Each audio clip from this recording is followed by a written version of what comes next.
다음 주부터는 우리 예수님의 죽으심을 기념하는 그 고난주간이 시작이 되는데, 제가 한 주에 앞서서 예수님의 그 죽음과 고난에 담긴 그 의미를 좀 설교하려고 하고요. 다음 주에는 십자가상에서 예수님께서 마지막으로 하셨던 7마디 말씀을 가지고 제가 좀 설교를 하려고 합니다.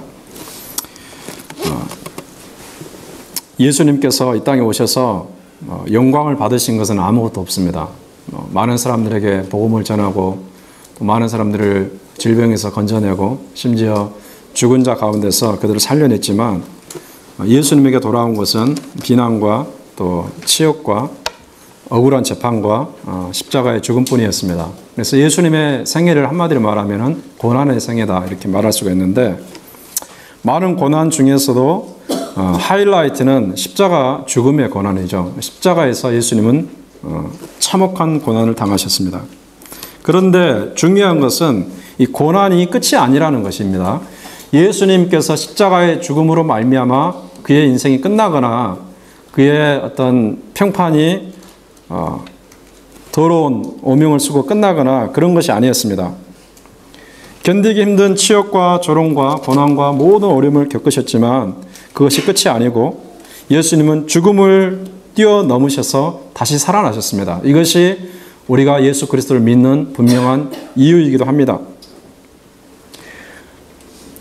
죽음을 이기고 부활하시고 우리 하나님께서 태초부터 예비하신 영광을 받으셨습니다. 그렇기 때문에 예수님은 그 고난으로서 그의 인생을 우리가 다 판단할 것이 아니라 고난 이후에 그에게 찾아온 영광으로서 그의 인생을 평가를 해야 하는 것입니다. 예수 그리스도를 그 고난 가운데서 절망하게 만든 것은 아무것도 없다는 사실을 우리가 알게 되면 우리가 고난 주간을 맞이하면서 그분의 십자가를 생각하면서 위로가 좀 될 줄로 믿습니다. 왜 그러하냐면 예수님의 그와 같은 삶의 모습은 사실 그를 믿는 우리의 삶의 모습을 반영하는 것이기 때문이거든요. 무슨 말이냐면요, 지금 베드로가 로마 지역에서 신앙생활 하면서 어려움을 당하고 있는 그 그리스도인들에게 편지를 쓰고 있는데, 이 사람들에게 베드로가 하는 얘기는 그것입니다. 너희들이 신앙 때문에 어려움을 당한다고 해서 그것이 끝이라고 생각하지 말라. 그래서 그것이 끝이라고 생각하여서 세상과 타협하거나 신앙을 배반하거나 절망적으로 그렇게 살아가지 말라. 예수님을 보아라. 예수님이 고난 가운데서 어떻게 하셨는가, 고난을 어떻게 대하셨으며 그 고난의 의미는 무엇이며 그 고난을 통해서 예수님이 성취하신 것은 무엇이고, 그리고 예수님이 그 고난 후에 받은 영광이 무엇인가 생각해 보아라. 그러면 너희들이 신앙으로 인해서 받는 고난이 다가 아니라 그걸로 인해서 하나님이 주시는 엄청난 영광이 있음을 깨닫고 소망 중에 살아가게 될 것이다. 이것을 베드로가 말씀하고자 하는 것입니다. 오늘 우리도 마찬가지입니다.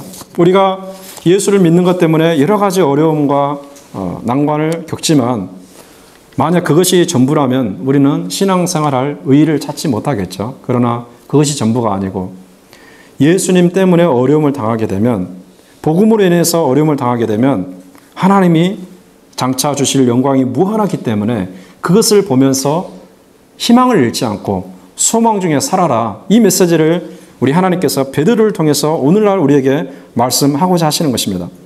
그래서 오늘 우리가 예수님께서 당하신 고난을 생각해 보려고 하는 것입니다. 우리 예수님께서 왜 고난을 당하셨을까? 그리고 예수님께서 고난을 통해서 성취하신 것은 무엇일까? 그 고난 이후에 예수님이 받으신 영광은 무엇일까? 이 성경 말씀을 중심으로 봄으로 말미암아 우리 역시 그 예수 그리스도의 고난에 동참하는 그런 신앙인으로서 주님이 주실 그 영광을 우리가 사모하며 소망하는 그런 삶을 살기를 원합니다. 먼저 예수님께서 왜 고난을 당하셨는지 우리가 성경 본문을 통해서 좀 확인할 수가 있습니다. 우리 한번 같이 18장 상반절을 읽어보겠습니다. 시작. 그리스도께서도 단번에 죄를 위하여 죽으사 의인으로서 불의한 자를 대신하셨으니. 아멘. 자, 예수님께서 왜 죽으셔야 됐는가? 그분은 의인인데, 여기 말씀하는 것은 예수님은 의인이라는 거죠. 의인인데 의인이신 예수님께서 왜 죽으셔야 됐는가? 자기가 죄가 있기 때문이 아닌 거죠. 자기가 힘이 없어가지고 무기력하게 죽음을 당한 것이 아닌 거죠. 한마디로 말해서 예수님은 다른 사람의 죄값을 치르기 위해서 죽으셨습니다. 다른 사람의 죄값을 치르기 위해서 예수님은 십자가에서 죽으신 것입니다. 당시 예수님이 십자가에서 달리실 때에 혼자 달리지 않고 주변에 있었던 2명과 같이 달렸거든요. 그런데 주변에 있었던 2명은 흉악한 죄를 지은 강도들이었습니다. 자기의 죄로 인해서 마땅히 그들은 십자가에 죽었지만 예수님께서는 정당한 이유 없이 불법적인 재판을 받고 십자가에서 죽으셨습니다. 그리고 베드로 사도가 사역을 하던 당시 그리스도인들은 힘이 없어서 로마 제국의 박해를 받았거든요. 그런데 예수님은 힘이 없어서 유대 종교 지도자들에게 붙잡혀서 죽임을 당한 것이 아닙니다. 죄가 있는 것도 아니고 힘이 없는 것도 아니고 예수님은 죽을 이유가 없는데 예수님이 죽으셨다는 거죠. 무엇입니까? 다른 사람의 죄를 짊어져야 하기 때문에, 다른 사람의 죄값을 대신 치러야 하기 때문에, 이것이 하나님께서 예수님에게 정하신 이치이기 때문에, 그래서 예수님이 죽으신 것입니다. 그런데 여기에서 우리가 이와 관련해서 질문 한 가지 할 수 있습니다. 하나님은 전능하신 분이잖아요. 그리고 사랑이 많으신 분이잖아요. 우리가 아주 간단하게 하나님을 정의하면 하나님은 전능함과 동시에 사랑이 많으신 분입니다. 사랑이 무한하시고 능력이 무한하신 분입니다. 자, 그렇다 치면은 하나님께서 사람들의 죄를 그냥 용서할 수는 없는 것인가? 꼭 대가를 치러야 하는 것인가? 하나님은 무한한 사랑과 무한한 능력을 가지고 계시는데 하나님이 굳이 우리의 죄를 용서하고자 한다면은 꼭 누군가의 죄값을 치러야 하는 것인가? 이렇게 질문하는 사람들이 많이 있습니다. 그냥 용서해주면 얼마나 좋은가? 희생제물 없이 그냥 용서해주면 얼마나 좋겠습니까, 여러분? 그런데 이것은요, 하나님의 그 속성 가운데서 공의의 속성을 잘 모르는 데서 나오는 질문입니다. 하나님은요, 어떠한 죄라도 다 용서할 수 있을 만큼 능력이 많으신 분입니다. 그리고 그럴 의향이 있을 만큼 사랑이 충만하신 분입니다. 하지만 하나님은 죄인을 용서하기 위해서, 죄 문제를 해결하기 위해서는 반드시 죄값을 찾으시고 죄값을 치르시는 그런 원칙을 정하셨습니다. 이것이 구약 성경에서부터 계속 우리에게 보여주는 그 제사의 내용인 것입니다. 그런데 문제는 무엇입니까? 죄를 지은 우리 자신은 우리의 죄에 대한 대가를 치를 만한 능력이 없다는 것입니다. 물론 치를 수도 있겠죠. 그러나 그것이 죄값을 다 치러지는 그런 속죄로 연결될 수는 없습니다. 왜? 우리가 지은 죄에 대해서 우리가 죄값을 치르게 된다 그러면은 우리는 죽어야 되고 영원히 지옥에서 형벌을 당해야 되기 때문에. 그래서 우리 스스로 해결할 수 없는 죄의 문제를 우리 하나님께서 충분히 해결할 수 있는 분에게 넘기셨는데 바로 그분이 예수님이신 것입니다. 그리고 예수님의 죄를 대신 예수님께 죄에 대한 대가를 대신 치르게 하시고 우리를 무죄 방면하시고 하나님의 자녀로 입양시킬 수 있는 것입니다. 우리가 할 수 없는 일을 예수님이 대신 하신 것이죠. 실화가 있는데요. 제가 지난주에 책을 읽다가 이 실화를 보게 되었는데 캘리포니아에서 어떤 젊은 여자가 운전을 하다가 아마 10대 후반으로 생각이 됩니다. 운전을 하다가 이 교통법규를 위반했습니다. 그래서 명백한 죄가 되었기 때문에 이제 재판을 받게 됐습니다. 재판을 받게 됐는데 판사도 방청객도 그 본인도 경찰도 다 유죄라고 인정할 수밖에 없는 유죄 선고가 내려졌어요. 그래서 교통법규 위반이기 때문에 많은 것은 아니고 200불의 벌금이 선언이 됐습니다. 그런데 문제는 그 여자아이가 200불을 낼 수 없는 상황이라는 거죠. 소득이 있는 것도 아니고 지금 바로 내야 되는데 어쩔 수 없는 상황에 처했습니다. 그런데 그 여자아이는 지금 재판을 진행하고 있는 판사의 친딸이었어요. 그래서 딸은 생각하기를 아빠가 나를 좀 무죄방면해 줬으면 좋겠다라고 생각을 하고 있었습니다. 그런데 그 판사는 그렇게 할 수가 없죠. 비록 딸이긴 하지만은 자기는 판사의 신분이기 때문에 무죄방면한다 그러면은 사람들에게 비난은 물론이거니와 판사로서의 자격을 상실할 것입니다. 그래서 판사가 200불의 벌금을 선언을 하고 취소할 수 없습니다. 그러나 그 자리에서 바로 내려가서 자기 지갑을 열어가지고 200불을 딸에게 쥐어주면서 그것으로 벌금을 내라고 그랬습니다. 바로 이와 같은 장면이 예수님께서 우리를 대신해서 해주신 그 사랑이라는 거죠. 하나님께서는 우리를 그냥 무죄방면할 수가 없어요. 왜? 법이 있기 때문에 그런 거죠. 그러나 그렇다고 해서 우리를 감옥에 쳐넣을 수도 없어요. 하나님 우리를 사랑하시기 때문에. 그래서 그 문제를 어떻게 해결하시는가? 하나님 자신이 지불하는 겁니다. 판사 자신이 200불을 지불한 것처럼 하나님 자신이 대신 지불해가지고 우리가 그 대가를 받지 않도록 하나님께서 조치하신 것입니다. 자, 이것이 의인으로서 죄인을 대신해서 받게 하신 십자가의 권한이었습니다. 그런데 여기서 우리가 한 가지 더 생각할 것이 있는데, 사람이 자신이 아닌 다른 사람을 대신해서 희생하는 것은 쉬운 일인가? 사실 쉽지는 않습니다. 인간은 누구나 이기적인 존재이기 때문에 본성적으로 자기를 보호하고 자기를 지키려고 하지 자기를 희생하려고 하진 않거든요. 다른 사람을 대신해서 희생받는 것은 정말 어려운 일입니다. 그러나 간혹 가다가 다른 사람을 위해서 희생하는 경우가 있긴 있어요. 예를 들어서 우리가 국가적인 차원에서 엄청나게 존경하는 사람이 있다 그러면 그를 위해서 희생할 수 있습니다. 그리고 그런 사람이 아니라 할지라도 자기가 정말 친한 친구라든지 가족이라든지 아까 제가 말씀드린 것처럼 가족이라든지 그런 경우에는 그런 사람을 위해서 대신 희생할 수가 있습니다. 이런 경우 외에는 거의 희생을 하지 못하겠죠. 자, 그런데 이와 같이 내가 존경하는 사람이라든지 친한 친구라든지 가족이라든지 이런 경우는 어떤 공통점을 갖습니까? 그 사람들은 내가 희생할 만한 어떤 가치를 가지고 있습니다.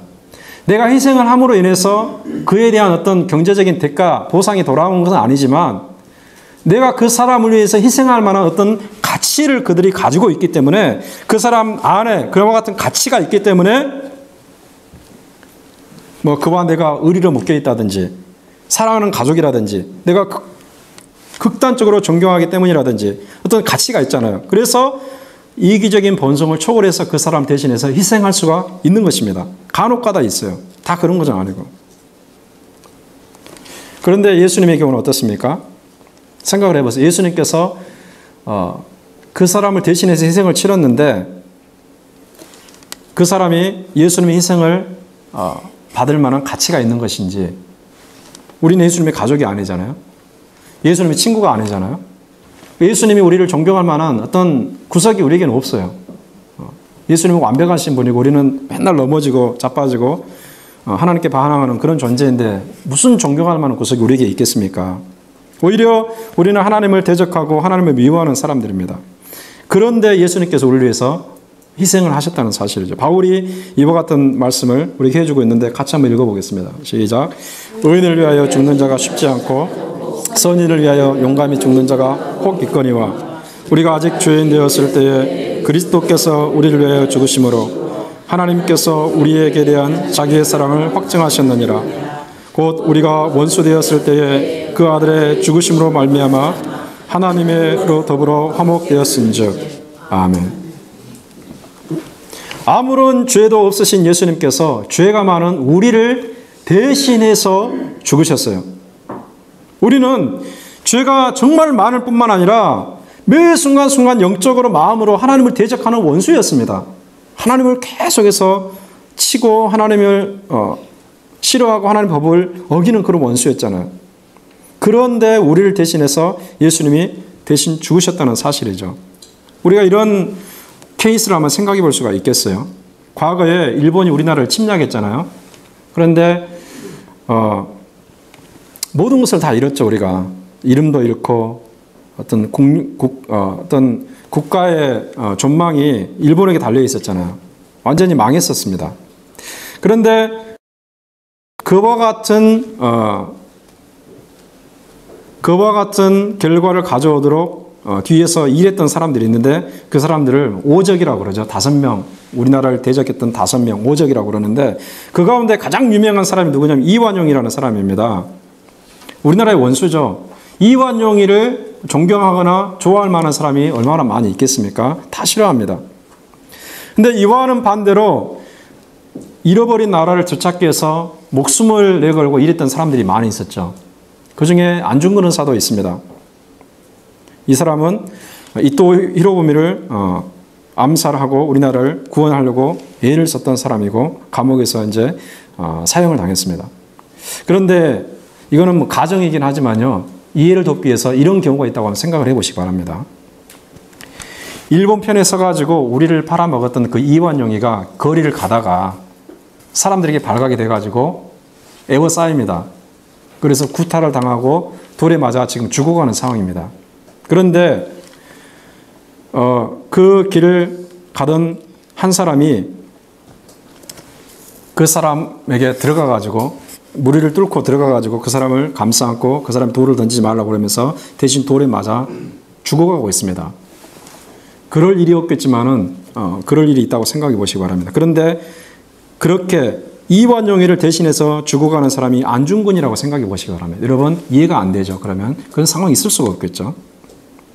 국가를 위해서 목숨을 바쳤던 사람이 국가를 팔아먹은 이완용이를 살려내려고 자기를 희생할 수는 없는 것입니다. 자, 또 이런 경우를 생각해 보세요. 철천지 원수가 있는데 그 사람이 어떤 잘못을 했거나 어떤 무슨 죄로 인해서 20년 징역을 선고받았다고 생각해 보시기 바랍니다. 그런데 내가 그 원수를 대신해서 그 징역살이를 대신 해줄 수 있겠습니까? 말이 안 되겠죠. 오히려 고소해야 하고 즐겁게 생각하고 그렇게 생각할 것입니다. 이것이 정상입니다. 매국노 이완용이가 돌에 맞아 죽도록 내버려 두는 것이 그리고 그 광경을 보면서 쾌락을 느끼는 것이 우리의 본성이고 원수가 감옥에 들어가 사는 것을 볼 때 맺혔던 그 한이 풀리는 것이 우리의 본성이거든요. 그런데 예수님은 우리의 이 자연스러운 본성과는 정반대로 행하셨다는 사실입니다. 죄 있는 사람들, 의롭지 못한 사람들, 심지어 하나님의 원수로 행했던 사람들을 예수님이 대신해서 자기를 희생하셨습니다. 그 사람들의 파멸을 보면서 즐거워해도 부족한 그런 상황인데 예수님께서는 그들의 죄를 대신 짊어지고 십자가에서 죽으신 것입니다. 바로 이것이 예수님이 우리를 위해서 죽으신 십자가의 죽음이었어요.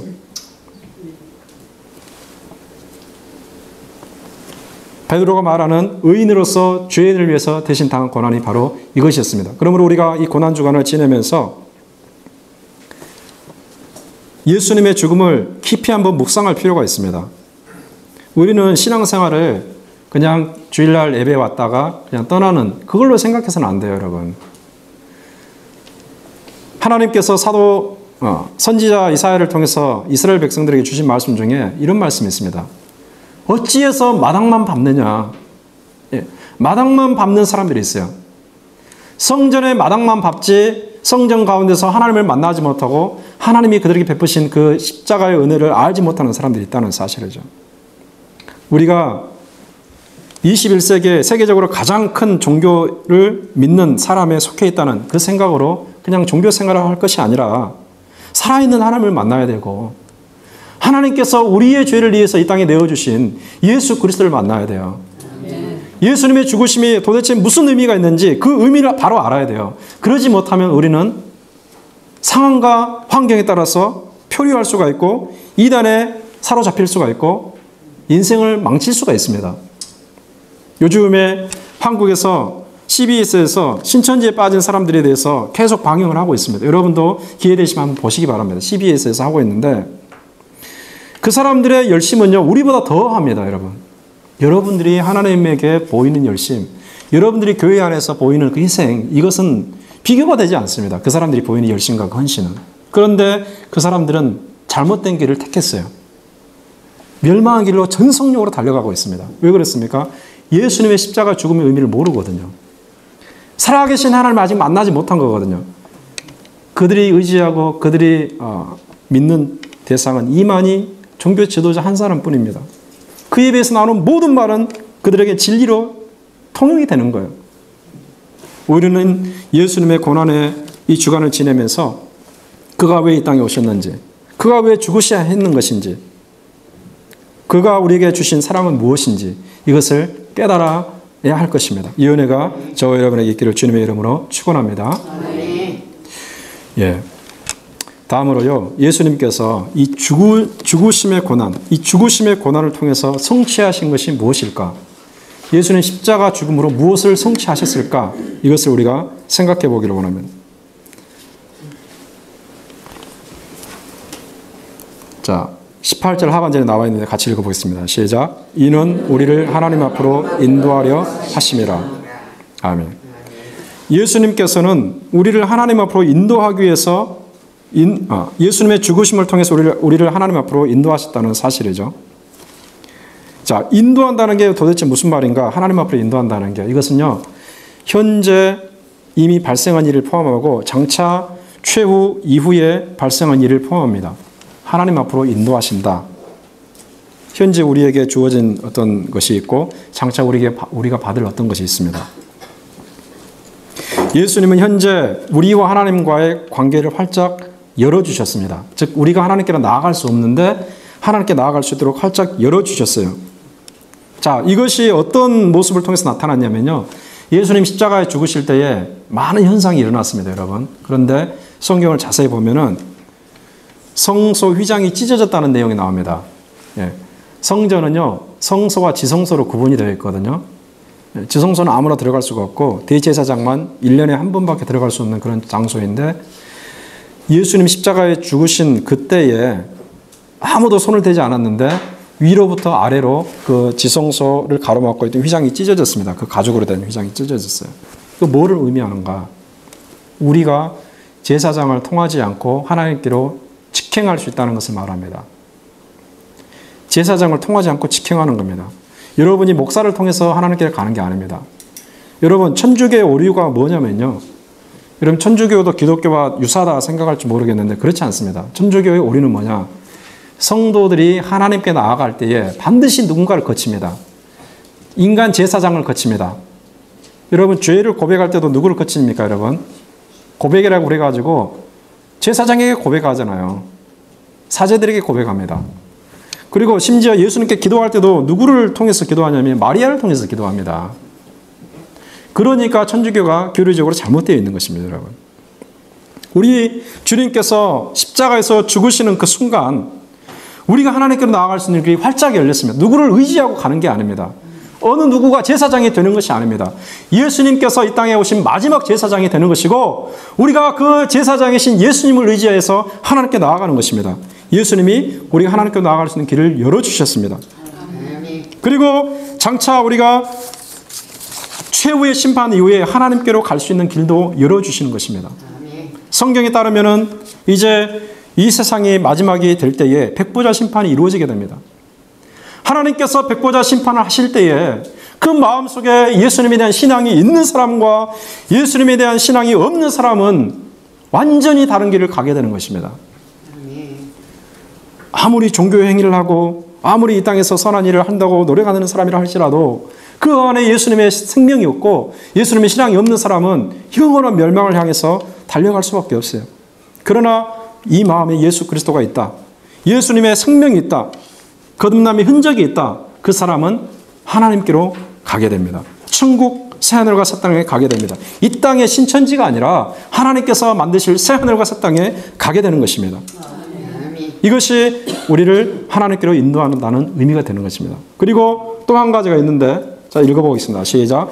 육체로는 죽임을 당하시고 영으로는 살리심을 받으셨으니 그가 또한 영으로 옥에 있는 영들에게 선포하시니라. 아멘. 이것은요, 예수님께서 죽으심을 통해서 성취하신 두 번째 내용입니다. 예수님께서 사람들에게 버림받아가지고 비참하게 처형을 당했지만 그는 선포하셨습니다. 이후에 선포하셨습니다. 누구에게? 영으로 옥에 있는 영들에게 선포하셨어요. 이 말은 무슨 말이냐면요, 예수님은 죽음 이후에 비참하게 사망의 세력에 묶여 있지 않았다는 말입니다. 사망에게 매여 있지 않았다는 말입니다. 살아나서서 자기의 승리를 선포하셨다는 말입니다. 죽음으로 모든 것이 끝장나는 것이 아니라 자기가 생명을 부여받았고 그리고 자기가 죄와 사망의 세력에 이겼다는 사실을 선포하는 그 엄청난 승리를 쟁취하신 것입니다. 자, 여러분, 땅에 씨앗을 심으면 어떻게 됩니까? 씨앗이. 땅에 씨앗을 심으면 시간이 지나면서 흙과 작용하면서 썩어가죠. 그런데 그 썩는 것으로 끝나는 게 아닙니다. 썩어가는 씨앗 가운데서 새로운 싹이 터나고 그리고 싹이 자라나서 나중에는 수십 배, 수백 배의 결실을 하게 되는 것입니다. 예수님의 죽음도 마찬가지입니다. 그 죽음으로 인해서 그 몸이 땅에 완전히 시체로 썩어버리는 것이 아니라 그 죽음으로 인해서 어마어마한 생명을 탄생시키시고 바로 그것을 옥에 있는 영들에게 예수님이 선포하신 것을 우리가 볼 수가 있습니다. 그런데 예수님께서 그 십자가 죽음과 부활의 그 승리를 선포하신 대상이 누구냐면은 19절부터 21절에 보니까 노아 시대에 불순종하며 살았던 영들이라고 기록이 되어 있어요. 노아 시대에 불순종하며 살았던 영들입니다. 그 영들에게 옥에 있는 그 영들에게 영으로 선포하셨습니다. 이것은요, 그들에게 복음을 전했다든지 그들에게 다시 믿을 수 있는 기회를 제공하셨다든지 그런 의미가 아닙니다. 어떤 사람들은 이렇게 생각하는 경우가 있어요. 사람이 비록 죽었다 할지라도 사후에 다시 복음을 들을 수가 있고 사후에 어떤 후손들의 믿음을 통해서 대신 구원을 받을 수 있다고 얘기를 하는 사람들이 있습니다. 그러나 성경 어디를 봐도 사후에 두 번째 기회가 주어지는 것은 아닙니다. 사후에 후손들의 믿음으로 인해서 내 죄가 사해지는 것도 아닙니다. 이 본문은 예수님께서 그들에게 복음을 전해서 그들이 뒤늦게라도 믿도록 하셨다는 의미가 아니라 예수님께서 자기의 승리의 사실을 선포하셨다는 의미입니다. 그게 누구입니까? 과거 노아 시대에 불순종하며 살았던 그런 사람들입니다. 멸망을 당했던 사람들입니다. 그런데 이것은 무슨 의미를 전달하냐면요.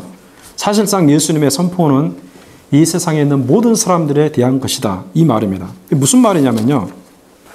잘 생각해 보셔야 됩니다. 노아 시대에 죽었던 사람들은 인류 역사상 죄로 인해서 멸망당한 모든 사람들을 대표하는 사람들이기 때문입니다. 노아 시대에 불순종하면서 심판받았던 사람들은 인류 역사상 하나님을 대적해서 심판받은 모든 사람들을 대표하는 사람들입니다. 자, 성경을 보면은 하나님의 심판이 많이 있습니다. 먼저 소돔과 고모라의 심판을 생각해 보세요. 완전히 다 그냥 사라져버렸습니다. 도시 자체가. 하나님의 엄청난 무서운 심판이었습니다. 그리고 바벨탑 심판도 보시기 바랍니다. 완전히 하나님께 다 흩어버렸습니다. 그리고 나중에 시간이 지나서 유다가 당한 심판을 보시기 바랍니다. 성전이 무너지고 국가를 다 빼앗기고 이방 나라로 포로로 끌려갔습니다. 이것도 엄청난 심판이었습니다. 그런데 이 심판들은 어떤 심판이냐면 다 국지적인 심판, 일부분의 사람들이 당한 심판이었습니다. 국지적인 심판, 즉 모든 그 영역을 아우르는 심판이 아니라 어떤 특정한 지역에만 내린 심판, 특정한 사람들만 받았던 심판이고요. 이에 반해서 노아 시대에 받았던 그 심판, 그 사람들이 받았던 심판은 뭐냐면은 모든 사람들이 다 받는 심판입니다. 그 가운데서 8식구만 구원받았다는 사실이죠. 그러니까 이것은 뭐를 의미하는가? 노아 시대의 사람들은 사실상 이 땅에 살아가는 모든 사람들을 대표하는 사람들로 우리가 알 수 있는 것입니다. 예수님께서 마지막 그 심판을 말씀하실 때에 여러분 어떤 이야기를 하신 줄 아십니까? 노아 시대의 사람과 같이라는 말을 합니다. 노아 시대의 사람들이 먹고 마시고 시집가가 장가하고 사고 팔고 하면서 하나님의 심판이 임했을 때 알지 못했다. 그런 것처럼 인자가 다시 이 땅에 올 때에 많은 사람들이 먹고 마시고 팔고 사고 시집가고 장가가 하면서 인자의 재림을 깨닫지 못할 것이다 말합니다. 예수님은 인류가 마지막에 직면할 심판을 노아 시대의 심판과 대비하셨습니다. 베드로 역시 마찬가지입니다. 예수님께서 영으로 옥에 가셔서 노아 시대에 복종하지 않았던 사람들에게 선포했다는 것은 예수님께서 그 자기의 승리의 사실을 모든 사람들에게 선포한다는 것을 말하는 것입니다. 예수님의 죽음은요, 그것으로 끝나는 허망한 죽음이 아니었어요. 예수님의 죽음으로 인해서 저와 여러분과 같은 많은 사람이 살아났잖아요. 이방인이었던 우리가 하나님의 자녀가 되었잖아요. 그리고 우리는 죄와 사망의 세력에 묶이는 것이 아니라 장차 주님이 주실 영원의 생명을 얻게 되는 것입니다. 바로 이 사실을 예수님께서 선포하신 것입니다. 예수님의 죽음으로 인해서 성취하신 내용입니다. 마지막으로 예수님께서는 어떤 영광을 장차 누리실 것인가? 이 죽음의 고난을 통해서. 예수님은 그 죽음의 고난을 통해서요, 하늘에 올라서 하나님이 누리신 영광, 하나님이 과거 예수님에게 약속하셨던 영광, 그 영광을 다시 누리게 될 것이고 모든 인격적 존재로부터 경배를 받게 될 것입니다. 이것이 22절에 나와 있는데 우리 한번 같이 읽어보겠습니다. 시작. 그는 하늘에 오르사 하나님 우편에 계시니 천사들과 권세들과 능력들이 그에게 복종하느니라. 아멘. 자, 하나님 우편에 계신다는 것은 무슨 말이냐면요, 하나님께서 예수님의 정당성을 인정한다는 말입니다. 이 정당성을 인정한다는 말이 무슨 말이냐면, 이거를 죽음과 생각해서 관련해 생각해야 돼요. 예수님이 체포당하시고 재판을 당하시고 죽었잖아요. 많은 사람들이 많은 사람들이 예수님을 죄인으로 생각합니다. 그러나 하나님께서는 예수님이 무죄하다는 것을 인정하셨다. 하나님께서는 예수님이 무죄하다는 것을 인정하셨다. 이것이 바로 예수님이 하나님 우편에 앉아 계신다는 것을 말합니다. 그리고 또한 이것은 하나님 자신과 동일한 어떤 자리, 하나님과 동일한 권세의 자리, 하나님과 동일한 영광의 자리에 오르셨다. 이것을 의미하는 것입니다. 원래 이것은 예수님이 가지고 계셨던 것이고 원래 이것은 예수님이 하나님과 더불어 누렸던 것입니다. 자, 요한복음을 한번 보시면은 예수님이 이렇게 말씀하십니다. 아버지여, 창세전에 내가 아버지와 함께 가졌던 영화로서 지금도 아버지와 함께 나를 영화롭게 하옵소서. 이 말씀은 예수님께서 십자가에 달리시기 하루 전날 제자들과 성만찬을 하신 다음에 예수님이 하나님께 드렸던 기도의 내용입니다. 대제사장의 기도라고도 하는데, 하나님께 기도하면서 그렇게 기도하잖아요. 하나님, 창세 전부터 내가 아버지와 함께 가졌던 영화가 있지 않습니까? 그 영화로서 지금도 아버지여 나를 영화롭게 하옵소서. 어떤 과정을 통해서? 십자가의 죽음의 과정을 통해서.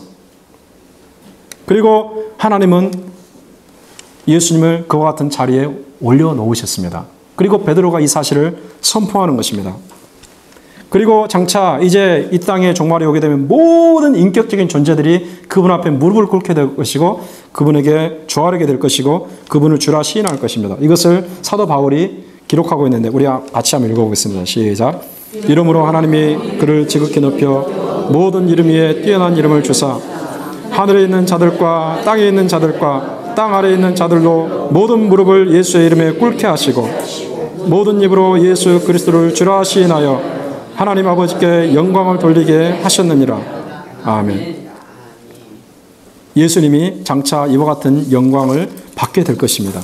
지금은 비록 많은 사람들이 예수님을 욕하기도 하고 예수님을 조롱하기도 하고 예수 믿는 사람들을 어리석다 무식하다 말하기도 하지만요, 이와 같은 세상이 올 것입니다. 여러분, 지금 세상에서 예수를 반대해서 일하는 사람들, 예수의 복음을 반대해서 살아가는 사람들, 이 사람들은 후회할 날이 올 것입니다. 하나님의 약속의 말씀은요, 어떤 말씀인지 여러분 아십니까? 반드시 이루어지는 말씀입니다. 아멘. 여러분, 이것을 어디에서 확인할 수 있는가? 구약 성경에서 장차 오실 메시아 예수님에 대해서 예언이 많이 이루어졌습니다. 많이 기록이 됐습니다. 구약 성경에 보면은 예수님이 어떻게 오실 것인지를 상세하게 기록을 해놓고 수백 년 전부터 예언을 해놨는데 그것이 문자 그대로 이루어졌다는 것을 알아야 됩니다. 문자 그대로 이루어졌어요. 수학적으로 불가능한 확률이 예수님 한 사람에게 이루어졌습니다. 그렇다 그러면 예수님께서 하신 예언이 장차 이루어지지 않겠는가? 반드시 이루어지면 우리가 알 수 있겠죠. 과거에 이루어졌다면 미래도 이루어지는 것입니다. 왜? 하나님은 어제나 오늘이나 내일이나 영원토록 동일하신 분이기 때문에, 하나님은 신실하신 분이기 때문에, 자기 하신 말씀을 취소하는 분이 아니기 때문에 반드시 이 일이 이루어지게 될 것입니다. 여러분, 이 사실을 깨닫고 이 고난주간을 맞이하면서 여러분, 정말 하나님 앞에서 죄를 지어서 멸망당할 수밖에 없는 나를 위해서 돌아가신 예수님을 생각하고 그 예수님을 마음의 구주로 받아들이고, 여러분 잘못된 교리 가운데 흔들리지 않고 주님 오시는 그날까지 견고하게 이 길을 걸어가기를 바랍니다. 이 땅을 걸어가는 가운데 하나님이 기뻐하시는 성도로서 살아가는 가운데 하나님이 예수님에게 주셨던 그 영광까지 여러분들이 받으실 것을 믿고 그 영광을 소망하는 가운데 흔들림 없이 이 땅을 살아갈 수 있는 주님의 복된 자녀들이 되시기를 주님의 이름으로 축원합니다.